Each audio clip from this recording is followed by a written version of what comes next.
Yer kürəsinin maqnit sahəsi daim bizi qoruyan, görünməyən bir qalxandır. Amma bəs heç düşündünmü ki, bu sahə hər yerdə eyni gücdə deyil? Elə bölgələr var ki, orada maqnit sahəsi şıltaqlıq edir. Sanki öz qanunlarını pozur. Bu hadisəyə maqnetik anomaliya deyilir. Maqnetik anomaliya yer qabığında olan bəzi maddələrin və ya təbii proseslərin yerin maqnit sahəsində yaratdığı fərqlərdir. Ən maraqlı anomaliyalar hardadır? Bermuduz buzağı. Sən demə burada maqnetik sahə çox qəribədir. Təyyarələr, gəmilər itir. Bəlkə də səbəb buradadır. Sibir maqnetik anomaliyası. Bəzi alimlər buranı yer kürəsinin maqnetik ürəyi adlandırır.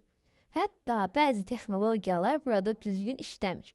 Braziliya anomaliyası. Burada isə peyklər belə çətinlik çəkir. NASA buranı dair izləyir. Bu anomaliyalar sadəcə elm üçün deyil, həm də gələcək texnologiyası üçün ipucu verir. Bəlkə də bir gün bu yerlər vasitəsilə təbii fəlakətləri əvvəlcədən müəyyən edəcəyik.